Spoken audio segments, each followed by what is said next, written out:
Então eu já quero chamar a Juliana Vance, que é a nossa próxima palestrante, que vai falar da promoção de defesa da população carente na Lei 13.465, evitando remoções e garantindo permanência. Bom dia. Bom, antes de começar, eu agradeço, o convite que a Luísa e a Júlia fizeram, para que a gente pudesse, de alguma forma, trazer uma perspectiva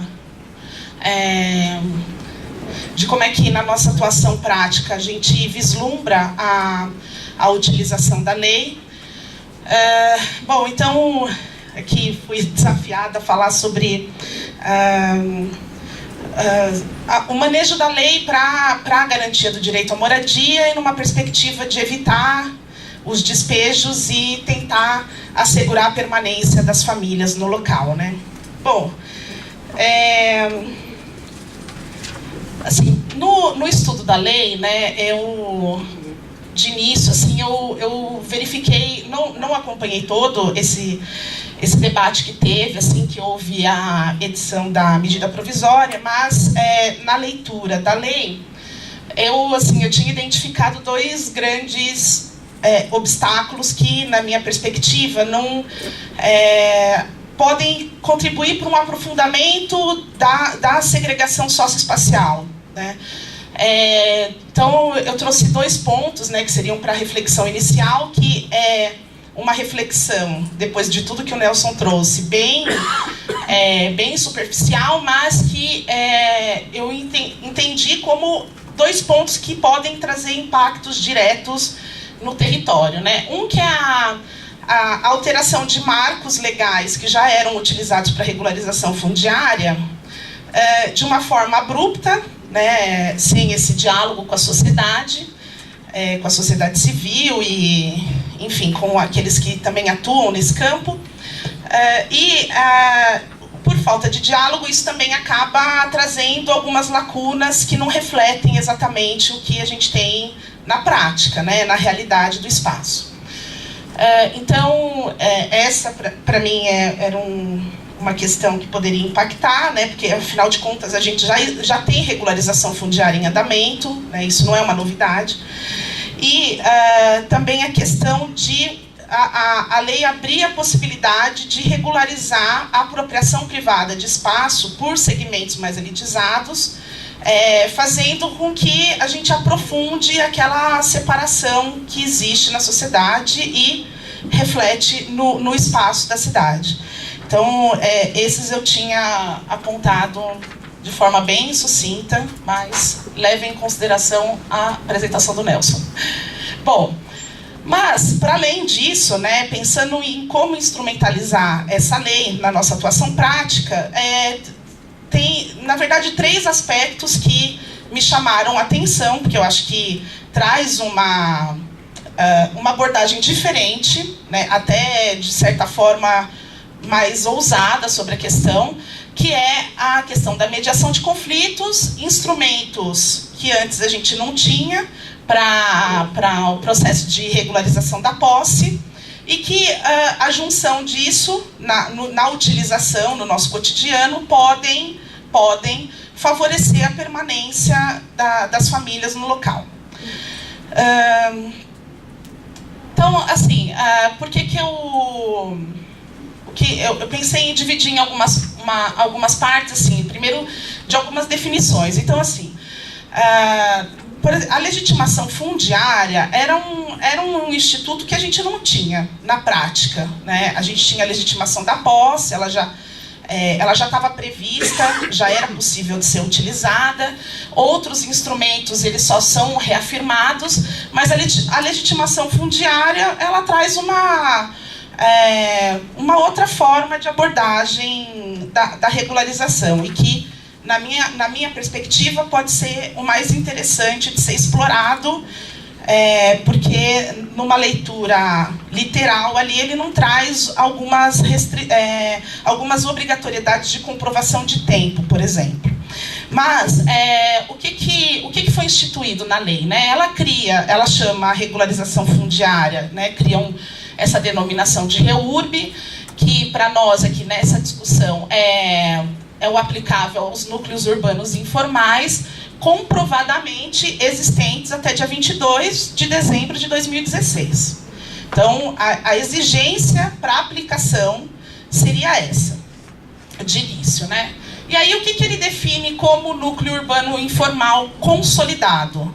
É aquele que tem difícil reversão, né? Seja pelo tempo que ele existe, pela natureza das construções, a localização, né? Então, a infraestrutura que está ali no entorno e outras circunstâncias que cabe ao município avaliar. Então, o que é interessante nessa lei, que eu acho que dá para a gente utilizar, é que ela cria um processo de regularização fundiária. Antes era isso, né? Era discricionário. Cada prefeitura tinha a sua forma de tocar um pedido de regularização fundiária. Agora, ele cria um procedimento que deve ser observado, cria prazo para análise pelo município, né? Então, você propõe aquilo, o município tem que fazer todos os estudos, isso falando de população de baixa renda, né? Falando especificamente do pedido de regularização de áreas ocupadas por famílias de baixa renda. Então, é a prefeitura quem vai fazer o levantamento, os estudos, né? Então, toda aquela dificuldade que a gente enfrentava no aspecto técnico, tem ali uma previsão de quem é que vai ter que fazer. Então, isso é algo que dá para ser explorado. E aí, a própria definição de área urbana consolidada está definida na lei, né, um pouco mais para frente, que é aquela que está em perímetro urbano, definida por lei própria do município, que tem sistema viário, vias de circulação pavimentadas, que tem alguma organização de distribuição, uso predominantemente urbano, é possível o uso comercial também, né? Acho que isso é importante, que a gente só tinha essa previsão, por exemplo, na MP da 2220, né? Que previa essa possibilidade. E aí ele fala, olha, você tem que ter, para a gente falar que a área urbana é consolidada, ela tem que ter pelo menos 3 dessas características, que é equipamentos de infraestrutura urbana implantados, né? Ou a drenagem de águas fluviais, ou esgotamento sanitário, ou abastecimento de água potável, distribuição de energia elétrica, limpeza urbana, coleta de lixo, né? Resumidamente. Então, o que define se a área urbana é consolidada ou não? São esses critérios. Então, se a ocupação ela tem, né? Esse é o exercício que a gente precisa fazer em relação à aplicação dessa lei. Se a ocupação ela possui algumas dessas características, pelo menos 3, a gente pode falar que ela é uma área urbana consolidada, independentemente do tempo, né? Então, isso é um exercício e que a gente vai ter que se esforçar de fazer e tentar consolidar esse entendimento, que não é fácil, né? Porque a gente tem muito acertado para nós que só é possível regularizar aquilo que tem no mínimo 5 anos. Né?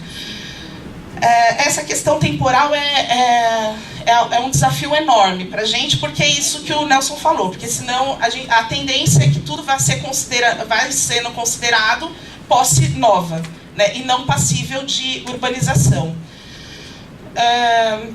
Bom, e quais são os objetivos, né? Para que essa lei criou esse... para que ela fala que serve a REURB, né? Para ampliar, eu destaquei alguns que, para essa discussão, ele vem afirmar o direito à moradia, né? Ou defender, ampliar o acesso à terra urbanizada pela população de baixa renda, de modo a priorizar a permanência dos ocupantes nos próprios núcleos urbanos informais regularizados. Estimular a resolução extrajudicial de conflitos em esforço à consensualidade e à cooperação entre Estado e sociedade. Então, isso aqui, para a gente, assim, toda lei tem aquela fala da Hermínia, né, que ela sempre fala, que aqui no Brasil tem lei que pega e lei que não pega. Então, a forma como essa lei vai ser aplicada depende muito da nossa capacidade de apresentar os pedidos e de fazer essa correlação de forças nos espaços, né? Por que eu digo isso? Porque, por exemplo, a gente tem o Estatuto da Cidade, né, desde 2001, que até hoje, você vai discutir uma questão possessória no tribunal, imagina que alguém vai fundamentar alguma coisa com base no Estatuto da Cidade. É posse, é propriedade. Né? Apesar de possessórias discutirmos a posse, o que prevalece nas decisões é propriedade. Então, por isso que eu falo que o que tem na lei e que pode ajudar, a gente tem que fazer o malabarismo que for para que isso de alguma forma beneficie a garantia do direito à moradia. Então, aqui é importante porque tira aquela perspectiva de que o problema, o conflito fundiário é um problema entre particulares, como se o Estado não tivesse nada a ver com isso. E que é uma postura cada vez mais forte aqui na cidade de São Paulo, porque criaram a tal da desocupação voluntária. Né? Então, qualquer espaço de mediação que nós temos não é para permanência, é para desocupação voluntária. Então, é uma pressão, seja a GAORP, que é importante, temos que defender esse espaço, né? Tem que fortalecer, mas hoje o GAORP e até o grupo de mediação da prefeitura, eles servem para falar em quanto tempo vocês vão sair pacificamente. Né? Então, aqui já cria meio que uma obrigatoriedade de participação do Estado. Bom, também garantir o direito social à moradia digna, né, as condições de vida adequada, e garantir a efetivação da função social da propriedade. Então, nada consta na lei por acaso, né? Tanto que a função social da propriedade, na modificação do Código de Processo Civil, foi uma guerra para tentar fazer constar a comprovação da função social da propriedade e não entrou, né? Por quê? Porque nada entra, nenhuma expressão entra na lei por acaso, né? Eles sabem que tem um impacto. Então, acho que de alguma importância está previsto. Bom, e tem a questão dos prazos, né? Que numa leitura tem algumas lacunas. Por exemplo, a legitimação fundiária, que é um instrumento que foi trazido, ele fala o seguinte: olha, aqueles que estiverem na posse até 22 de dezembro de 2016. Ele não fala que você tem que comprovar que você tem que estar lá há 5 anos. Porém, quando você lê a legitimação da posse, ele fala, olha, só que o requisito para a gente reconhecer a legitimação da posse é o cumprimento da Constituição Federal.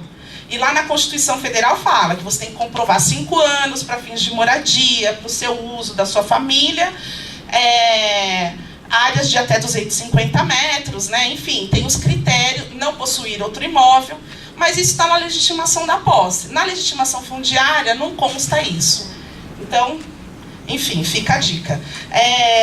Aí tem, por exemplo, na CUEM, né, a concessão de uso especial para fins de moradia, ele especifica que tem que ter no mínimo 5 anos. No uso capião, ele reforça que tem que ter no mínimo 5 anos. Então, na legitimação fundiária, ele não fala. Bom, outra questão importante, né, e que era uma preocupação quando houve a notícia da revogação do capítulo da regularização fundiária na 11977, né, que era a lei do Minha Casa Minha Vida, que é a lei do Minha Casa Minha Vida, era a questão que ele permitia a permanência de famílias em áreas ambientalmente sensíveis, dentro de critérios, parâmetros e estudos para isso. Quando falou da revogação, né, numa leitura rápida não aparecia nada da questão ambiental ali, mas está previsto em vários artigos. Então, a lei ela fala da possibilidade de coexistência, né, do direito à moradia e direito ao meio ambiente, seja em APP ou manancial. Então, é possível fazer o pedido de regularização fundiária em áreas desse tipo, né, APP ou manancial, mas no estudo, que deve ser com base no que dispõe o Código Florestal, tem que estar ali comprovado que a regularização fundiária ela vai melhorar o aspecto ambiental daquela área. Né? Então, ele vai traçando alguns critérios. Outra coisa importante é assim, a possibilidade de desmembramento do caso. Então, você tem uma gleba ali ocupada, você tem uma área ocupada por uma favela, e antes era assim, você fazia o pedido de regularização fundiária, né? Primeiro aquela ginástica para tentar ser recebido na prefeitura, para apresentar o pedido, porque se você só protocola, cai na vala, e explicar o porquê da regularização fundiária.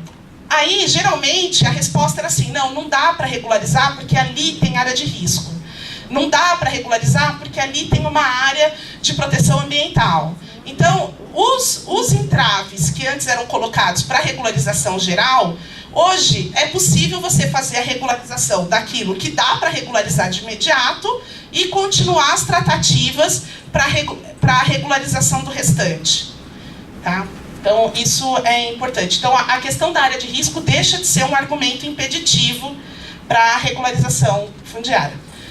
Bom, e aí, no Instituto de REURB, né, ele classifica. Tem a REURB da população de baixa renda e tem a REURB de classe alta.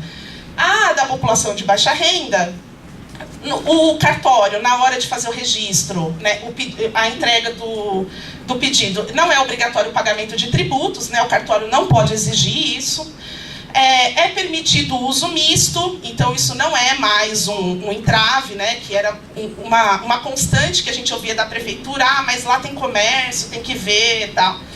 Já não era impeditivo, na verdade, né, mas aqui é reforçado. E uma coisa importante é que os moradores, eles têm legitimidade para fazer o pedido, então não fica dependendo de que alguém se contribua com isso. Os próprios moradores podem se organizar coletivamente, fazer o pedido de regularização fundiária. Além disso, defensoria, entidades que atuam na questão também têm legitimidade.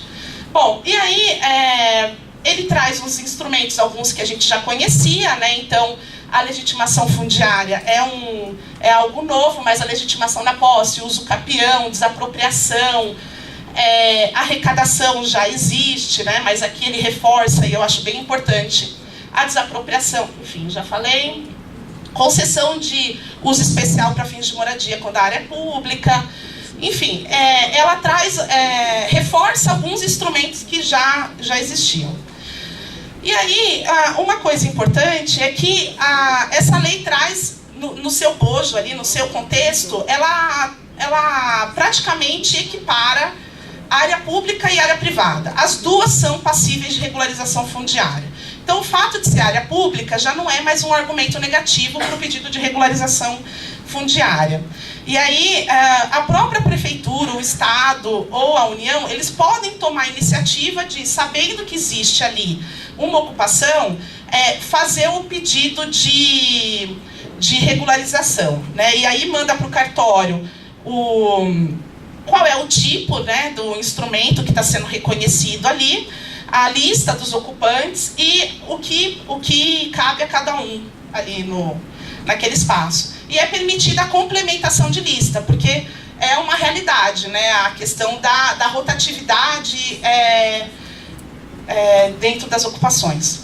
E também não é obrigatório ser ZEIS para fazer o pedido de regularização fundiária.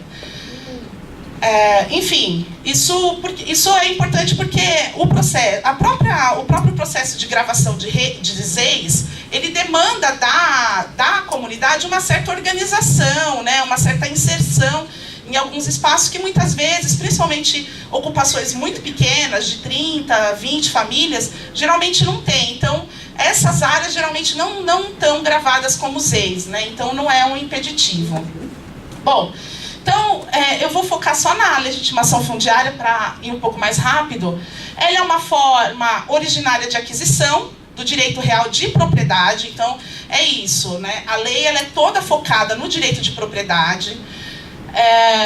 Então, é um ato do poder público, aquele que tiver área pública ou possuir em área privada como sua unidade imobiliária com destinação urbana, integrante de núcleo urbano informal, que foi aquele que a gente viu a definição consolidada, existente em 22 de dezembro de 2016. Então, é esse o parâmetro que ele dá. Quais são as condições que esse capítulo traz? Não pode ser proprietário, né, deter outra área, né, outro imóvel, não tenha sido beneficiado do mesmo instrumento em outro local, E reconhecimento do interesse público caso não seja moradia. Então precisa de uma declaração ali do poder público. O fato de ser aquisição originária quer dizer que se a área é devedora, por exemplo, de IPTU, esse tipo de coisa, você zera ali, isso não passa para os novos proprietários, a não ser que eles que tenham dado causa ou adquirido aquilo, né? Enfim, tentando ser rápido aqui.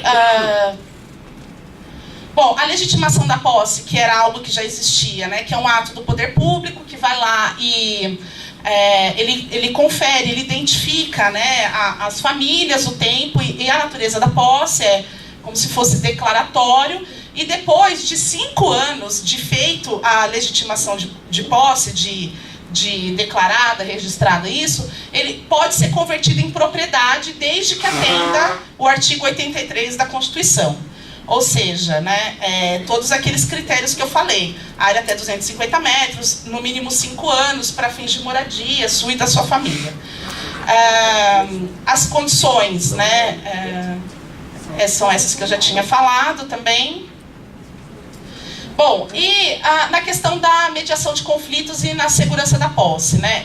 A questão da mediação de conflitos, ela aparece como princípio em vários procedimentos. Então, a lei, diversas vezes, ela traz a questão da mediação de conflitos. Seja quando existe uma ação judicial que discute a titularidade da área pública, que vai ser onde está sendo pedido a regularização fundiária. Então, às vezes, tem uma discussão de uma desapropriação, por exemplo, tem uma reivindicatória. Se existe alguma ação judicial, você pode pedir a mediação, né? Exceto se houver decisão judicial contrária, né? Bom, em caso de impugnação da demarcação urbanística, que é outro instrumento que é feito o levantamento na área, os proprietários são notificados, os confrontantes são notificados, se alguém se opõe, aí é possível pedir uma mediação.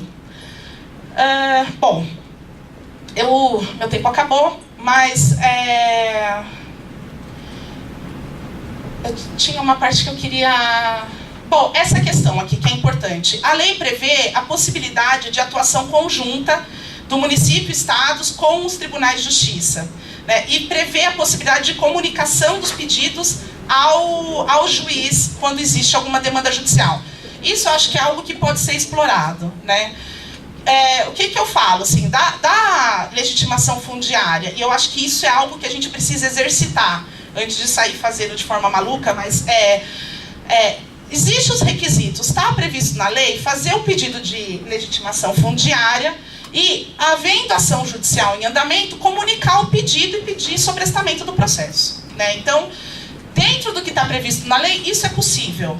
Então, pedir mediação, pedir que o processo não tenha andamento enquanto não for analisado, o pedido de urbanização. Bom, tem um artigo que prevê que, quando for área pública, isso deve ser feito. Em área particular, é um malabarismo que vai ter que ser tentado. E, por último mesmo, a questão da função social da propriedade, que eu acho que merece alguma atenção e ver uma forma de uso, que quando houver a impugnação pelo proprietário na demarcação urbanística, né, quando o proprietário não concordar com a demarcação, a prefeitura ela pode fazer um pedido de levantamento do passivo ambiental, tributário e administrativo para verificar a possibilidade de prescrição aquisitiva. Então, isso é importante porque é um parâmetro que a gente não usava muito no urbano, né? No rural você tem a questão da função social da propriedade vinculada à questão ambiental, trabalhista e tributária e também ao grau de utilização da terra. Aqui é algo importante que a gente pode, de fato, ver, porque é muito comum a proteção de propriedade que é devedora para o município, enfim. E a última coisa mesmo é a possibilidade de arrecadação do imóvel e a destinação desse imóvel para habitação de interesse social. Aqui, essa lei, ela deixa explícita que imóveis urbanos, privados, abandonados, cujos proprietários não possuam a intenção de conservá-los, ou seja, está lá degradado, ficam sujeitos à arrecadação pelo município ou pelo distrito na condição de bem vago. Qual que são as condições para fazer essa arrecadação? Ausência de posse, então você tem que comprovar que o imóvel está abandonado, né, o estado dele, alguma coisa nesse sentido, e dívida por pelo menos 5 anos, que tem, assim, incontáveis imóveis nessa situação em São Paulo, né? Aí a prefeitura abre um processo, né, apresenta o tempo de abandono e dívida, notifica o proprietário e pode fazer parceria com terceiros para adequar os fins sociais, para reforma, enfim. Se o proprietário não... ele impugna isso, depois tem uma forma da prefeitura reaver ou descontar da indenização, se for o caso, aquilo que foi investido. Bom, corrido rapidinho, resumidamente foi isso. Acho que é para a gente debater mesmo, né?